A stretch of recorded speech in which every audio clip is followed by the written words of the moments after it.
Wait! I said you're the good kind of fat!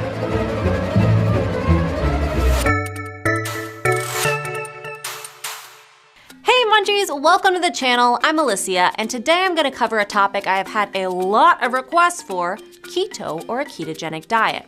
And this is going to be an educational, objective, introductory video explaining what a ketogenic diet is, how ketosis works, how it's different from other diets, and to whom it might apply. As always, I have to give my annoying disclaimers. I want it to be clear that I'm not saying a ketogenic diet is right or wrong for you, me, or anyone else.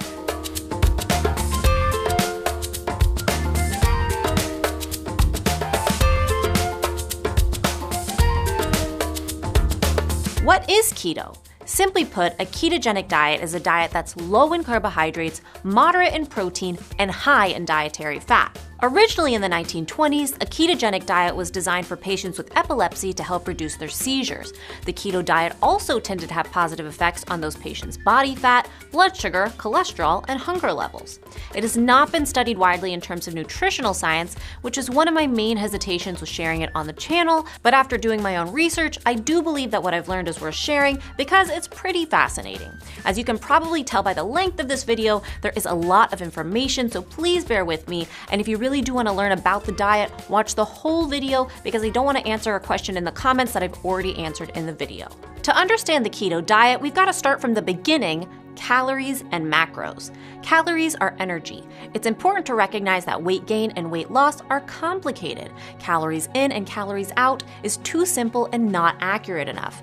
Exercise is important for a healthy lifestyle, but it has minimal impact in terms of weight loss, while it does of course provide other health benefits. Burning 300 calories in a workout doesn't equate to burning off a cupcake. Nutrition is going to be about 90% responsible for changes in our bodies in terms of weight. And different types of foods metabolize differently in the body. There are many variables. That's why eating 2,000 calories of fruit is not the same thing as eating 2,000 calories of goldfish. Macronutrients consist of protein, carbohydrates, and fat. All calories come from these sources, with alcohol as the exception. Your total calories for the day, no matter how many you eat and what diet you follow, equal 100%. Each of those macronutrients becomes a percentage of your daily pie, and the ratio will often change based on the diet. You cannot have 100% of calories come from each macronutrient. That would be 300%. And because math exists, that just isn't possible. You can have an equal number of calories from each food, 33.3%, but fat contains more calories per gram than protein or carbs, so the percentage would be different in that case. A popular diet you may have heard of on YouTube is a high-carb, low-fat diet, or 80-10-10. That means 80% of calories come from carbs, 10% from fat, and 10% from protein. Competitive bodybuilders often build muscle with a diet that's higher in carbs and lower in fat with moderate protein. And then closer to their competition when they need to lean out, protein becomes the biggest macronutrient in their diet, followed by fat and carbs.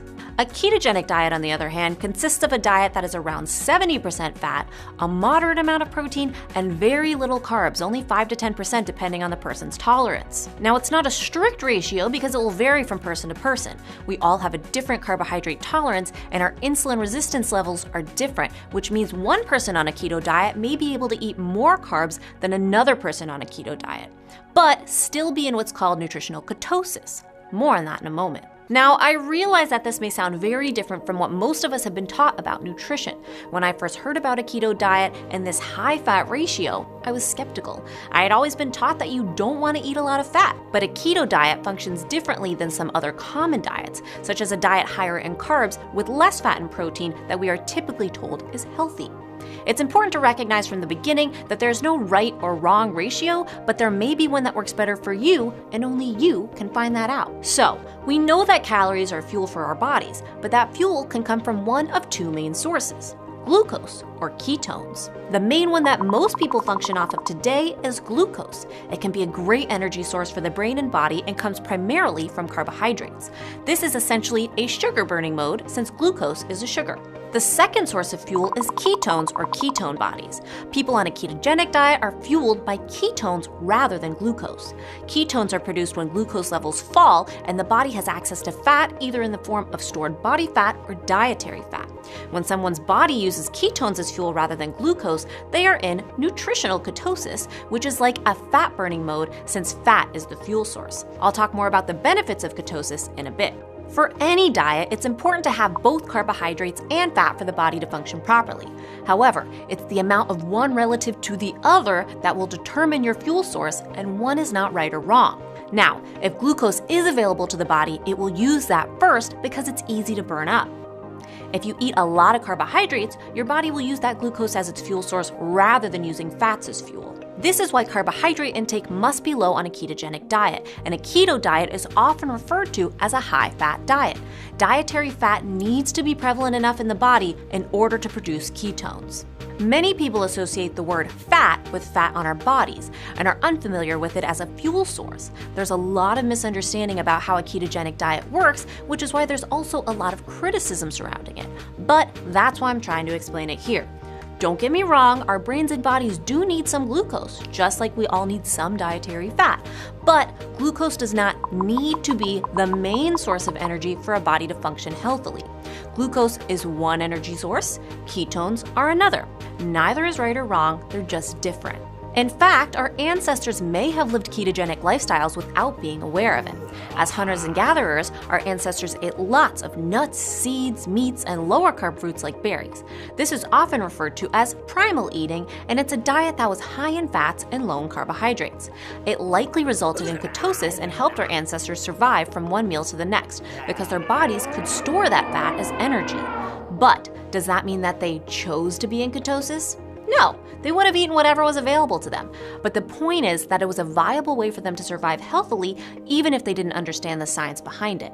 When a lot of people hear about primal or hunter-gatherer eating these days, they think of the paleo diet. Now, is the paleo diet a ketogenic diet? The answer, it can be.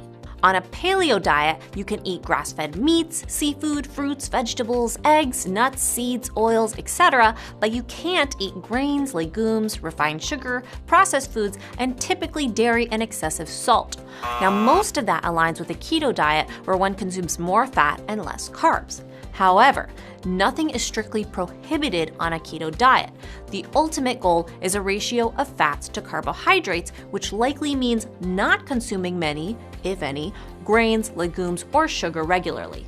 A paleo diet limits only the types of foods one can eat, and not the macronutrient amounts. For instance, there is no limit to fruits or healthy carbs and no minimum amount of fats. A paleo diet is not necessarily a ketogenic diet, although it can be. Does that make sense?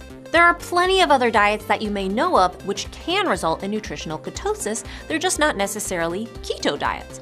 For example, the Atkins diet is a low-carb diet, so it's commonly mistaken as a keto diet, but it's not. It's similar, but there is a significant difference, and it involves the one macronutrient we haven't touched on yet, protein.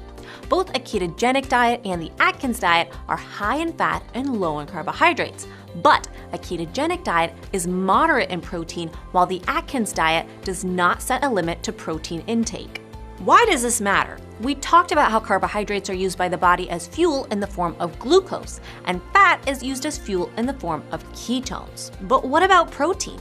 Well, through a process called gluconeogenesis, protein can also be converted into glucose. This means if someone wants to experience the benefits of a ketogenic diet and be in a state of ketosis, even if they are on a diet that's low enough in carbohydrates, their protein intake could throw them off because too much protein will be processed by the body as glucose.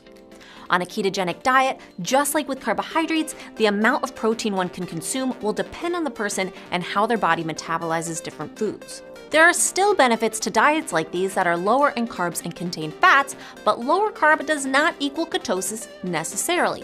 Ketosis is a physical, biological process that goes on in the body. It's brought on when the fat to carb ratio is just right. High enough fat, low enough carb for that person's body. If there isn't enough fat, or if there's too much glucose or protein, which we now know can be converted into glucose, the body will use the glucose instead and be in a state of glycolysis, aka that sugar burning mode. We've established that a keto diet exists, but why would someone want to be in ketosis? Are there benefits of following a ketogenic diet?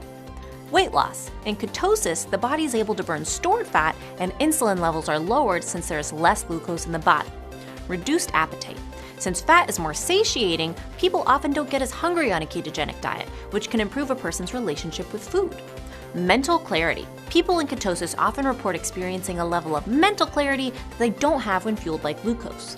Healing. Studies have also shown it can help kill cancer cells and help to treat or even reverse cognitive impairments like Alzheimer's symptoms. Improved insulin levels, reduced blood pressure, and improved blood cholesterol and triglyceride levels. These benefits all result from fat being the body's fuel source. So what types of fats are appropriate for a keto diet? Now, this may seem a bit strange or confusing because it will likely go against a lot of what you've been told about nutrition, but just stay with me. A ketogenic diet is high in fat and low in carbs macro-wise, but most people who follow it also consider themselves on a whole foods diet. They're eating lots of leafy and cruciferous veggies, grass-fed meat, eggs, wild-caught fish, dairy, depending on the person since it can be inflammatory, olive oil, coconut oil, grass-fed butter, avocado, nuts, seeds, and more. People on a ketogenic diet would typically avoid the more obvious processed foods and grains, but they might also avoid some whole foods such as sweet potatoes, quinoa, higher sugar fruits, legumes, etc. because of their carbohydrate levels. These whole foods are still perfectly healthy foods, they just won't help with getting into ketosis. Too many carbs means glucose is available to the body, which means it won't produce ketones. For nutritional ketosis to happen, ketones need to be the available fuel source. It's a lot of information to process, but you see why it's so important to stay open-minded. Really, there is no such thing as good or bad when it comes to health and nutrition because it's all relative. What's good for one body can be different for another, especially when we're running on different fuel sources. There's so much talk in the nutrition world about fat, and saturated fat in particular being bad, but again, this is relative.